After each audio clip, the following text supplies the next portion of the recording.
안녕하세요, 드로잉 샤론입니다.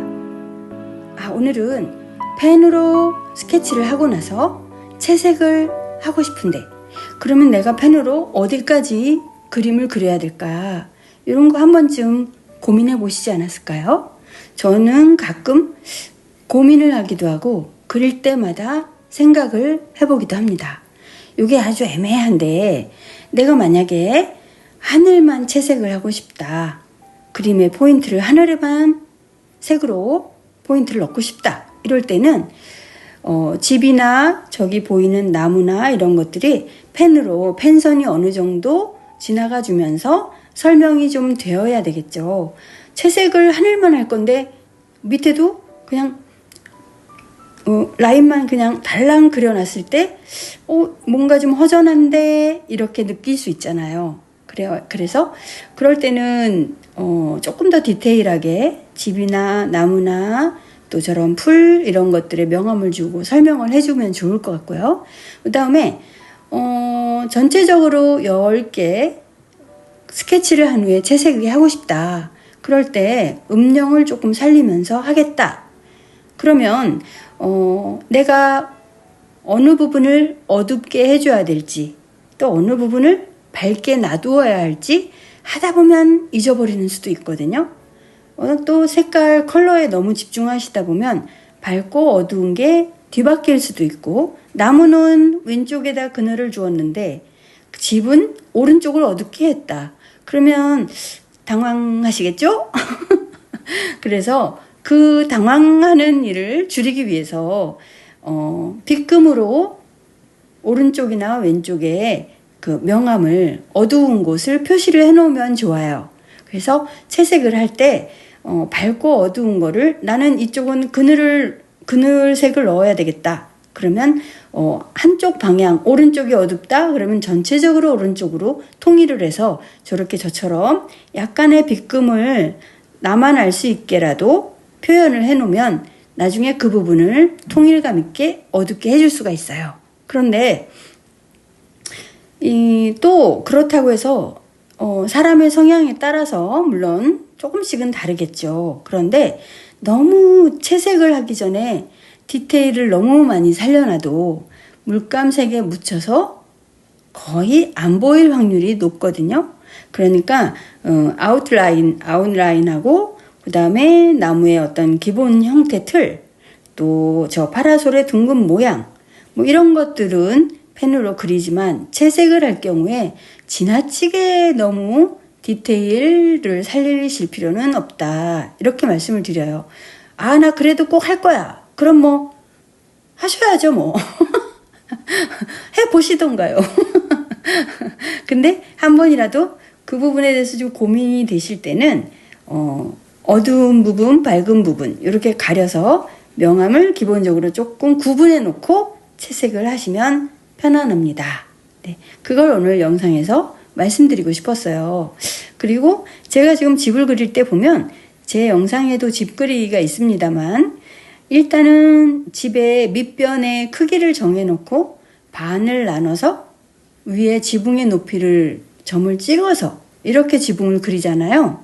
근데 그렇게 그리는 방법이 만약에 이 300g 종이가 아깝다 이런 생각이 드셔서 망치면 안 돼 이렇게 생각하실 때, 특히 그런 방법이 조금 더 덜 망치는 지름길이 아닌가 싶어서 팁을 한번 드려봤습니다.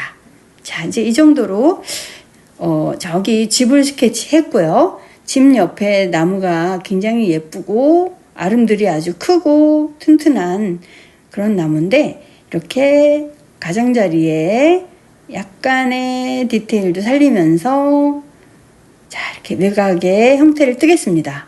그리고 이제 제가 할 거는 나무도 어두운 쪽으로 빗금을 조금 넣을 거고요. 또 저 집도 밝고 어두운 걸 어디가 그림자가 지는지 빗금을 처리한 다음에 채색을 해보도록 할게요. 나무를 그냥 둥글둥글하게 그리셔도 되고, 저처럼 그냥 이렇게 재미삼아 곡선의 디테일을 조금 살려보는 것도 표현의 각자의 개성에 맞춰서 하시면 될 것 같고요. 자, 이렇게 해서 이제 약간의 어두운 부분, 밝은 부분을 이렇게 명암을 구분해 놓겠습니다. 그래서 여기는 진한 색으로 조금 마무리를 할 거야. 이런 구분을 해 놓는 거죠. 네. 자, 이것도 스케치가 다 완성될 때까지 저는 오늘 너무 진한 디테일은 살리지 않을 거예요. 왜냐면 색으로 채색이 들어갈 거니까요. 네. 그래서 네, 쭉 스케치를 해보도록 할게요. 자, 스케치하는 과정에 오늘도 피해갈 수 없는 넌센스 퀴즈 하나 내겠습니다. 네. 저보고 도대체 어디서 그 많은 퀴즈를 자료를 어디서 이렇게 찾아가지고 하느냐고 구독자분들께서 자주 물어보시거든요. 근데요, 안 알려져요. 영업 비밀이니까요. 네. 자, 오늘 첫 번째 퀴즈 한번 내볼게요. 닭이 길을 가다가 넘어졌어요. 닭이 넘어지는 소리를 두 글자로 표현하면 무슨 말이 될까요? 한번 맞춰보세요. 닭이 길 가다가 넘어져서 나는 소리. 자, 퀴즈 내놓고 잠시 그림으로 돌아와서 저기 보면 사진의 뒤쪽에 제가 사진을 크게 올려놨는데요. 우리 구독자님들도 한번 스케치 해보시기 바래요. 같이 그려보세요. 저기 있는 조그만 전봇대, 보일까 말까 전봇대인데 저런 것도 하나의 그림의 재미거든요. 이렇게 손에 피랍을 쓱 주다가 또 멀리는 약하게. 그러면 이제 거리감이 설명이 된단 말이죠. 그래서 심심할 때 한쪽 면을 좀 이렇게 분위기 있게 메꿀 수 있는 그런 아주 괜찮은 표현 방법이에요. 전봇대를 놓는 것도. 자, 이렇게 해서 명암을 이 정도 넣었고요. 이제 채색으로 들어가 보겠습니다. 네. 그렇다고 해서 채색을 수채화처럼 막 너무 알차게 꽉꽉 채워서 제가 늘 말씀드리지만 그런 방법이 아닌 여백의 미를 조금씩 남기자. 네. 그리고 물감을 지금 바로 찍어서 칠하는 것이 아닙니다. 물감을 풀고 반드시 팔레트 위에 물과 배합을 해서 이렇게 오는데 화면상 팔레트가 보이지 않으므로 뭐야 얘 찍어서 바로 채색하는 거야? 이렇게 생각하시면 아니 됩니다. 네. 네. 자, 아까 말씀드린 퀴즈 답을 말씀드릴게요. 자, 닭이 길 가다 넘어지는 소리를 두 글자로 하면 닭꽝! 닭꽝! 꽝꽝꽝꽝입니다. 네. 닭이 넘어졌으니까 닭꽝이죠. 네. 아, 제가 본래 좀 싱겁잖아요. 네. 자, 여백의 미를 조금씩 남기면서 깔짝깔짝 약간 그런 느낌이죠. 굳이 말로 표현하자면 깔짝깔짝 칠한다? 네, 약간 그런 느낌. 네, 그림자도 좀 넣고요. 네, 또 계속해서 채색을 해보도록 할게요. 자, 이제 마지막 퀴즈 하나 더 내볼게요. 마지막 퀴즈. 노인들이 가장 좋아하는 폭포 이름 있어요. 노인들이 가장 좋아하는 폭포 이름. 저도 언젠가는 이 폭포를 좋아하게 될 것 같아요. 네. 폭포 글자 수는 7글자예요. 좀 많죠? 7글자의 폭포가 보면은 거의 한 개가 있죠? 네. 그 중에 찾아보세요. 네. 자, 잠시 그 와중에 그림으로 돌아가겠습니다. 자, 나무도 자, 아까도 말씀드렸지만 물감을 찍어서 바로 칠하는 거 아닙니다. 물감 찍어서 팔레트 위에 반드시 물과 배합을 했어요. 그리고 옅은 색 먼저 들어가고 여백을 좀 남겨놓고 천천히 단계별로 진하게 이렇게 그래서 콩콩콩 찍어서 나무를 표현할 수도 있고 아니면 전체적으로 음영 덩어리 느낌으로 표현할 수도 있고요. 네. 나무는 하여튼 영원한 숙제인 것 같아요. 자, 이제 어두운 부분은 두꺼운 펜으로 이렇게 덩어리로 좀 살려놓겠습니다. 자, 나무 그리면서 마지막 답을 또 말씀드려야 되겠죠? 네. 노인들이 제일 좋아하는 폭포는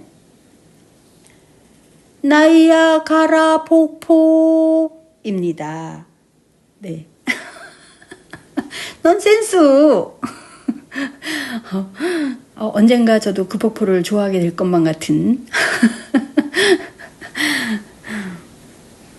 요즘같이 시간이 너무 속절없이 빨리 흐르면 진짜 뭐랄까요, 어느 날 갑자기 그냥 뭐라 하죠? 사기 맞은 듯한, 누가 그냥 나이를 훔쳐가는 듯한 그런 느낌으로 그냥 세월이 훅 가버릴 것 같아요. 너무 두렵습니다. 요즘 같은 때는. 네. 자, 이제 그림자를 약하게 주고요. 그림은 사실 정답이 없어요. 그런데 내가 표현하고 싶은 거 위주로 다 좋을 순 없고 다 빼곡하게 정확하게 그려 넣는다고 멋있는 게 아니기 때문에 일부 생략하는 거, 일부 욕심을 조금 덜어내는 거, 그게 굉장히 중요한 점인 것 같아요. 그래서 내가 살리고 싶은 그 부분대로 그렇게 살리는 게 중요하겠습니다. 네. 자, 여러분 구독, 좋아요, 알람 누르고 자주 만나요. 구독은 공짜.